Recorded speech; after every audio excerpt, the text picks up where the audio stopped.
I have been reading the Psychotherapy supplement to A Course in Miracles. It is a supplement in which Jesus tells us why psychos need therapy. It's therapy for psychos. No.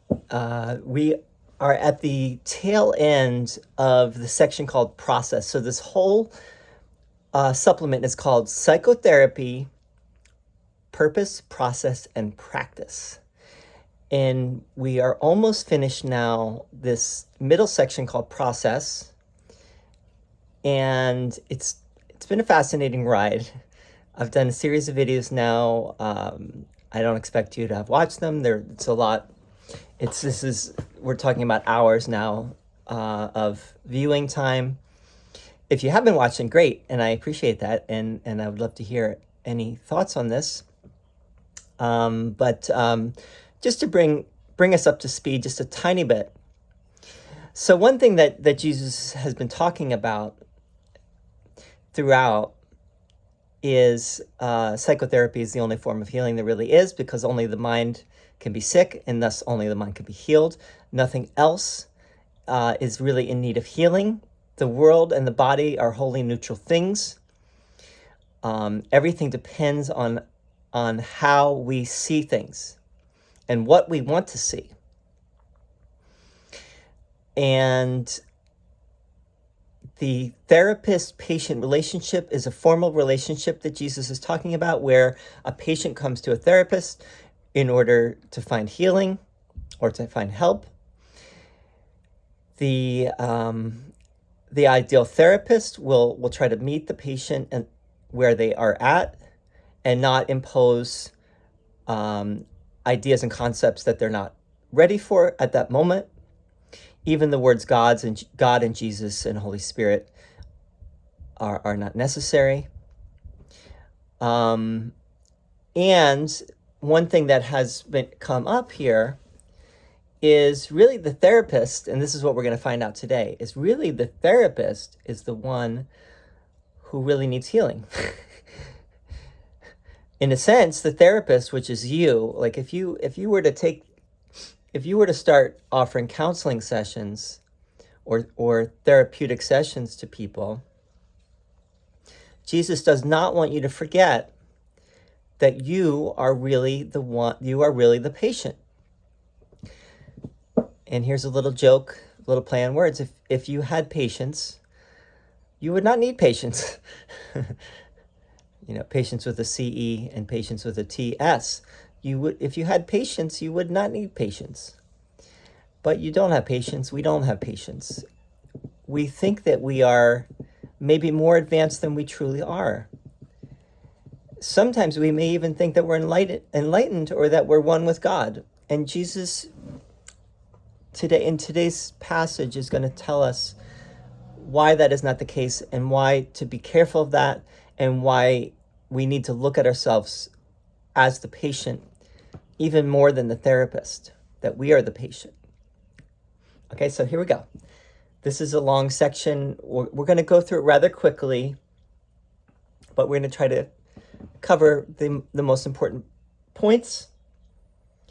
Paragraph 1. This is called the ideal patient-therapist relationship. It's section 7 in the process section. Paragraph 1. Who then is the therapist and who is the patient? In the end, everyone is both. He who needs healing must heal. Physician, heal thyself. Who else is there to heal?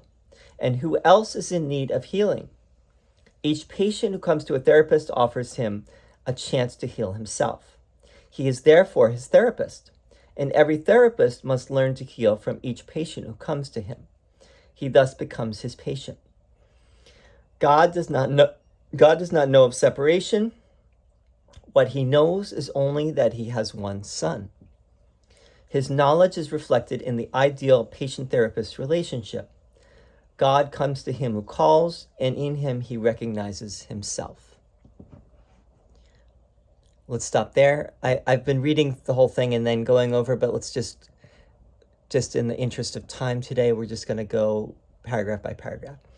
So the The therapist is the patient, and the patient is the therapist. Jesus is turning the tables here. He's, this is all aiming at a reversal of our thinking. So we tend to think, oh, the patient's coming to me, the patient needs my help. And Jesus is saying, no, you need the patient's help, actually. God does not know of separation. What he knows is only that he has one son. And there was that important line in the text where Jesus says, it is important to point out that God only has one son. All the separated sons of God on this side of the veil really are one, and you don't want to make separation. Now, does that mean that there really is only one son in reality, or are we still separate in some level as sons of God on the other side of the veil? Jesus doesn't really say, but he hints at the idea that the Son of God will ultimately disappear back into the Father will disappear back into the Son. There is a formlessness or an abstract nature of God that we cannot fully understand. We need these concepts. We need the personalities, so to speak, the concepts and the personalities in order to make sense of all this.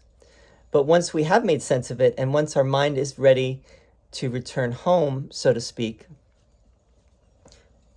perhaps we will not need the personalities and concepts anymore. And I want to say perhaps because, I don't know if Jesus says one way or the other, although my tendency is to think that ultimately there's the formless.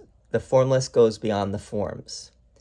Jesus sometimes says God has infinite forms, but Jesus also says that God is formless ultimately.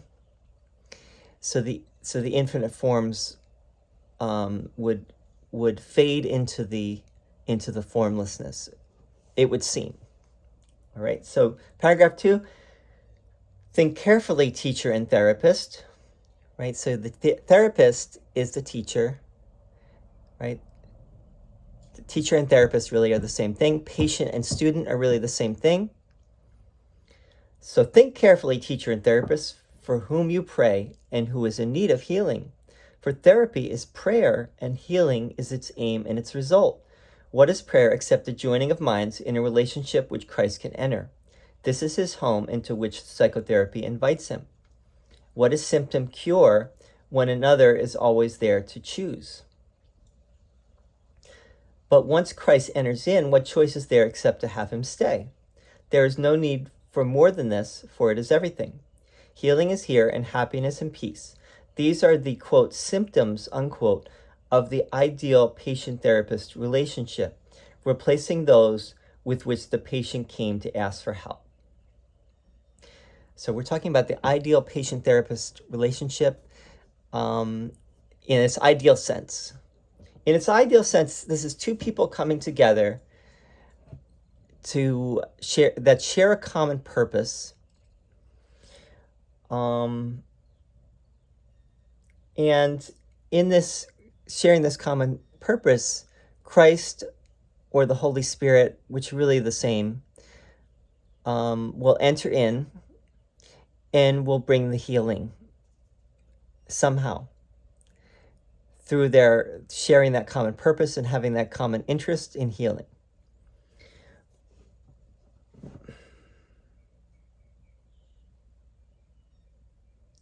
And that's all you really need. That's all you really need. 3, the process that takes place in this relationship is actually one in which the therapist in his heart tells the patient that all his sins have been forgiven him along with his own. The therapist in his heart. The therapist does not have to use words, but the therapist somehow relates to the patient that the patient is completely forgiven, and in letting the patient know that, and however the therapist does that, the patient receives that, and in the patient's receiving that, the therapist also receives the healing from that. They realize that the patient is, they realize that they are the patient because they still think that they have not been forgiven. But when they see that the patient feels forgiven, they remember that they are forgiven. The therapist remembers that they are forgiven. What could be the difference between healing and forgiveness? Only Christ forgives, knowing his sinlessness. His vision heals perception and sickness disappears, nor will it return again once its cause has been removed. This, however, needs the help of a very advanced therapist capable of joining with the patient in a holy relationship in which all sense of separation finally is overcome. A very advanced therapist. Only Christ forgives. The therapist cannot forgive. We cannot truly forgive. We need help to truly forgive. Christ comes through to offer the forgiveness because we, left to our own devices, we would not be able to do it. Now, this Christ, though, is still part of us. In a sense, it is us. It's our true self. So it's not completely correct to say it's not us either. It is in our mind. Christ is in our mind. The Holy Spirit is in our mind.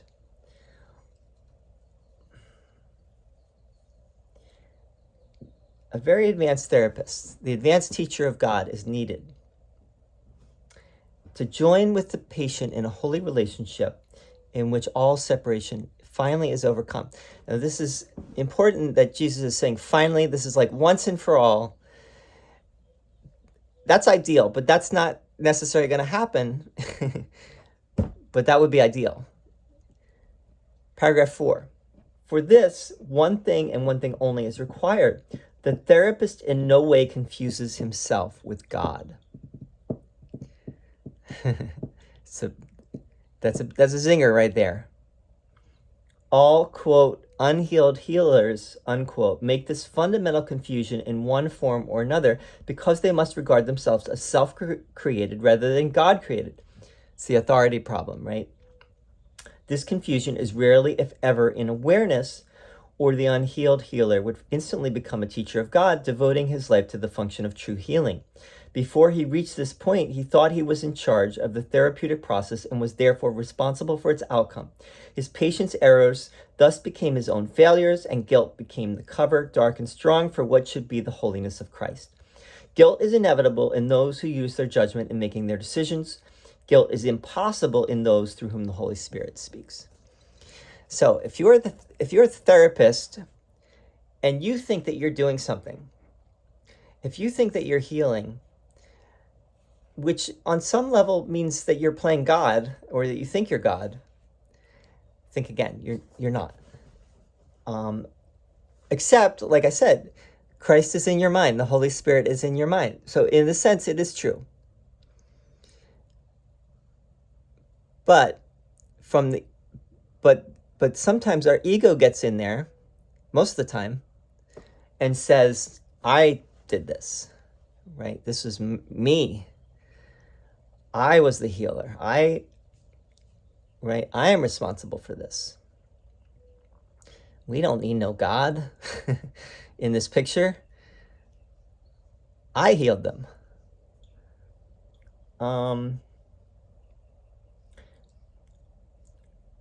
And then what happens is if the patient does not get better or seems to get better, the therapist, you know that it's ego when the therapist feels some kind of personal responsibility if the patient does not seem to get better. Jesus is saying no. The therapist is just stuck in their ego. The therapist is the unhealed healer. Physician, heal thyself. Right? The therapist needs to realize that they are the patient as well. They are an unhealed healer. Don't try to skip steps here. Right? If you're not really all the way there, you got to be honest. That's why honesty is so important. You have to be honest with yourself. Are you really there? If you were all the way there, maybe you wouldn't be here. Paragraph 5. The passing of guilt is the true aim of therapy and the obvious aim of forgiveness. In their oneness can be clearly seen. Yet who could experience the end of guilt who feels responsible for his brother in the role of guide for him? Such a function presupposes a knowledge that no one here can have, a certainty of past, present, and future, and of all the effects that may occur in them. Only from this omniscient point of view would such a role be possible, yet no perception is omniscient, nor is the tiny self of one alone against the universe able to assume he has such wisdom except in madness. That many therapists are mad is obvious. No unhealed healer can be wholly sane. So the therapist is mad, not wholly sane.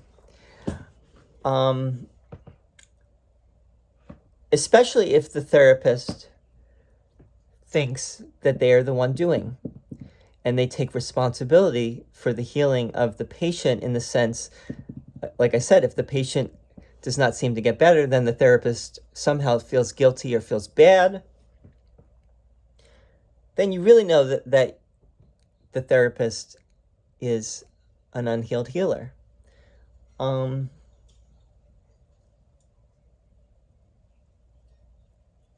No one here is omniscient.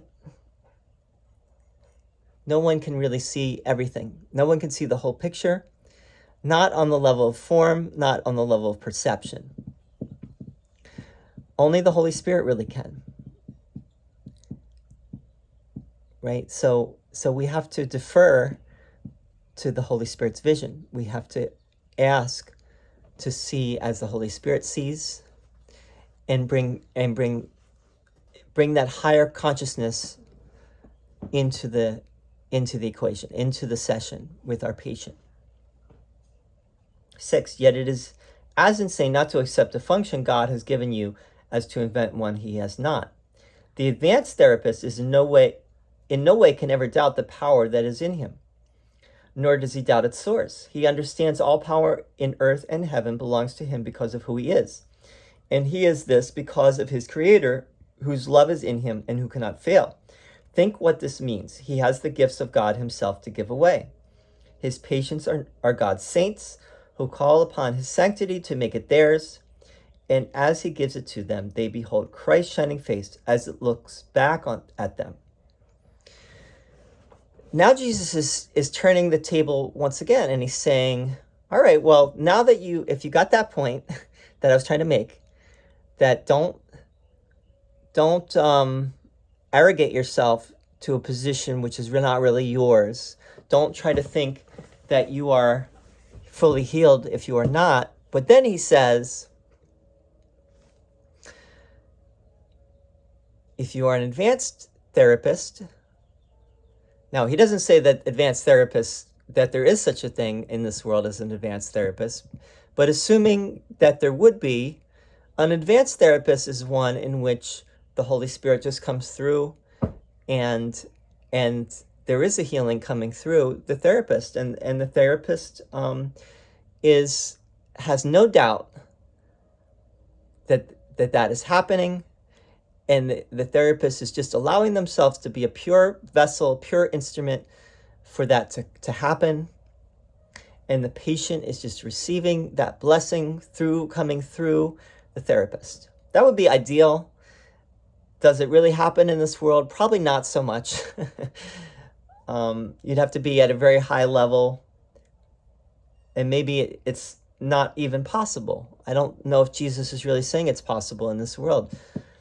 I think he seems to be saying that it's not really possible.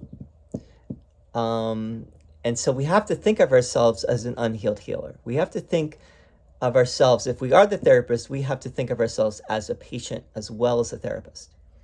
7, the insane, thinking they are God, are not afraid to offer weakness to God's Son. But what they see in him, because of this, they fear indeed. The unhealed healer cannot but be fearful of his patients and suspect them of the treachery he sees in him. He tries to heal, and thus at times he may, but he will not succeed except to some extent and for a little while. He does not see the Christ in him who calls.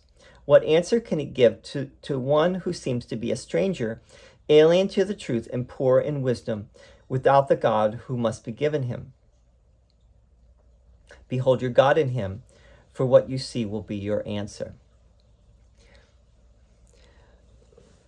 I think what this is really getting at is to become aware, if you're the therapist or if you're the teacher, or if you're just going about your day, dealing with anyone, is that you start to see how you're judging others and how you're not seeing the Christ in others and how you're not seeing the oneness and the unity with others. But instead, you're holding on to judgments, right? And you are insane. You're not completely insane, as Jesus says in the text. You're somewhere in between. You're getting there, right? You're getting there. You're getting there for sure. But you're still insane because there's no compromise with the truth. It's either one or the other. You're either sane or you're insane.